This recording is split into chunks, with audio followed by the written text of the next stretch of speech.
নমস্কাৰ মই দীক্ষিত শৰ্মা আপোনালোকক স্বাগতম জনাইছো অহা 5 আগষ্টত অযোধ্যাত ৰাম মন্দিৰৰ ভূমি পূজন হ'ব আৰু এই ভূমি পূজনক লৈ ৰাজনৈতিক আক্ৰমণ প্ৰত্যাক্ৰমণ বৰ্তমান আৰম্ভ হৈ গৈছে আৰু এবাৰ আসাউদ্দিন ওৱেইছিয়ে প্ৰধানমন্ত্ৰীক আক্ৰমণ কৰি লৈ কৈছে যে ভূমি পূজনৰ ৰাম মন্দিৰৰ ভূমি পূজনত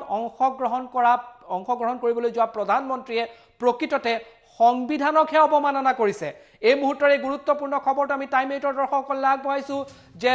ৰাম মন্দিৰৰ ভূমি পূজনক অংশগ্ৰহণ কৰাক লৈ আসাউদ্দিন ওৱেইছিৰ আক্ৰমণ প্ৰধানমন্ত্ৰী নৰেন্দ্ৰ মোদীক আৰু প্ৰধানমন্ত্ৰীক আক্ৰমণৰ লক্ষ্য কৰি লৈ মন্তব্য যে প্ৰধানমন্ত্ৰীয়ে যি ভূমি পূজনত অংশগ্ৰহণ কৰিবলৈ গৈ আছে সেয়া সংবিধানৰ পৰিপন্থী যি সংবিধানক লৈ তেওঁ শপত লৈছিল তাৰ উলংঘন কৰিছে বুলি টুইটাৰ যোগে মন্তব্য কৰিছে আসাউদ্দিন ওৱেইছি আৰু তাৰ লগতে কৈছে যে ধৰ্ম নিৰপেক্ষতা সংবিধানৰ মূল মন্ত্ৰ হয় ধৰ্ম নিৰপেক্ষতা আৰু প্ৰধানমন্ত্ৰী যেটো ৰাম মন্দিৰৰ ভূমি পূজনলৈ যাব তাৰ সেয়া সম্পূৰ্ণ সংবিধানৰ পৰিপন্থী বুলি মন্তব্য কৰিছে আৰু তাত লগতে মন্তব্য কৰি কৈছে যে 400 বছৰৰ পূৰ্বে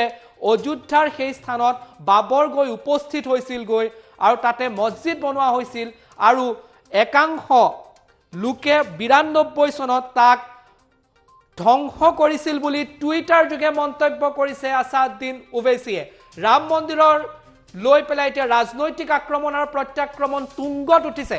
আসাউদ্দিন ওৱেইছিয়ে এবাৰ প্ৰধানমন্ত্ৰীক নৰেন্দ্ৰ মোদীক আক্ৰমণৰ লক্ষ্য কৰি লৈ কৈছে যে প্ৰধানমন্ত্ৰীয়ে ভূমি পূজনত উপস্থিত থকাটো সংবিধানৰ তেওঁ যি শপত লৈছিল তাৰ পৰিপন্থী হয় তাৰ উলংঘন হয় আৰু যি ভাৰতৰ সংবিধানৰ যি মূল মন্ত্ৰ সেই মূল মন্ত্ৰ সেকুলাৰিজম ধৰ্ম নিৰপেক্ষতা তাৰো পৰিপন্থী বুলি মন্তব্য কৰিছে তাৰ লগতে তেওঁ মন্তব্য কৰি কৈছে যে সকলোৱে এই কথা জনা উচিত সকলোৱে জানে যে 400 বছৰৰ পূৰ্বে বাবৰ গৈ অযোধ্যাৰ সেই স্থানত উপস্থিত হৈছিল গৈ আৰু তাত মছজিদ বনোৱা হৈছিল বাবৰি মছজিদ বনোৱা হৈছিল আৰু 1992 চনত অপৰাধিক এটা গ্ৰুপে এটা একাংশ লোকে তাক ধ্বংস কৰিছিল বুলি টুইটাৰ যোগে মন্তব্য কৰিছে তেওঁ টুইটাৰত কি মন্তব্য কৰিছে আমি সেইটো আপোনালোকক জনাব বিচাৰিছো যে টুইটাৰত তেওঁ আসাউদ্দিন ওৱেইছিয়ে লিখিছে attending Bhumi Pujan in official capacity will be a violation of Prime Minister's constitutional oath. Secularism is the part of the basic structure of constitution. Tar logote ta ullekh korise we cannot forget that for over 400 years Babur stood in Ayodhya and it was demolished by a criminal mob in 1992. A মন্তব্য কৰি এতিয়া টুইটাৰত এক বিতৰ্কৰ সৃষ্টি কৰা হৈছে আৰু যি ৰাম মন্দিৰ আছে ৰাম মন্দিৰক লৈ পেলাই এতিয়া সম্পূৰ্ণৰূপে ৰাজনৈতিক আক্ৰমণ প্ৰত্যাক্ৰমণ তুংগত উঠিছে অহা 5 তাৰিখে দিনৰ 11:30 বজাত 5 আগষ্টত দিনৰ 11:30 বজাত অযোধ্যাৰ ৰাম মন্দিৰৰ ভূমি পূজনত প্ৰধানমন্ত্ৰী অংশগ্ৰহণ কৰিব বিগত বৰ্ষৰ 9 নৱেম্বৰত ভাৰতৰ সৰ্বোচ্চ ন্যায়ালয়ে ৰাম মন্দিৰৰ পক্ষত মত দিছিলে এখন ট্ৰাষ্ট গঠন কৰাৰ কথা কৈছিল সেই ট্ৰাষ্টৰ ভিত্তিতে সকলো পৰিকল্পনা হোৱাৰ পিছত অহা 5 আগষ্টত ৰাম মন্দিৰৰ ভূমি পূজন অনুষ্ঠান হ'ব আৰু তাক লৈ পেলাই এতিয়া ৰাজনৈতিক আক্ৰমণ প্ৰত্যাক্ৰমণ আৰু আসাউদ্দিন ওৱেইছিৰ মন্তব্য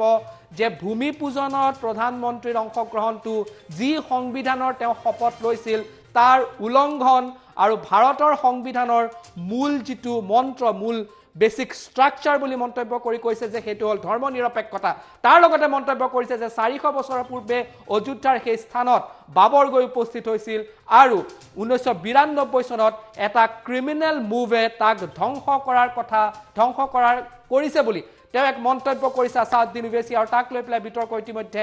আৰম্ভ হৈছে আৰু সম্পূৰ্ণৰূপে ৰাম মন্দিৰক লৈ পেলাই আৰু তাৰ ভূমি পূজনক লৈ পেলাই সম্পূৰ্ণৰূপে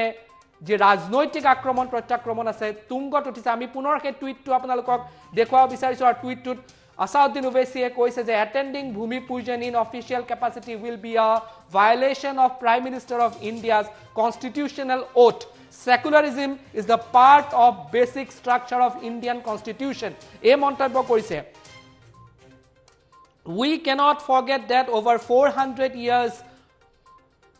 Babur stood in Ayodhya. It was demolished by a criminal move in 1992. এই মন্তব্য কৰাৰ পিছত এটা বিতৰ্ক হোৱাটো নিশ্চিত হৈ পৰিছে তাক লৈ পেলাই আক্ৰমণ প্ৰত্যাক্ৰমণ চলিব কিন্তু প্ৰধানমন্ত্ৰীৰ ভূমি পূজনক অনুষ্ঠানত উপস্থিত থকাক লৈ পেলাই আক্ৰমণ আসাউদ্দিন ওৱেইছিয়ে কৈছে যে ভাৰতৰ সংবিধানৰ যি শপত লৈছিল তাৰ এয়া উলংঘন বুলি প্ৰধানমন্ত্ৰীক আক্ৰমণ আসাউদ্দিন ওৱেইছিৰ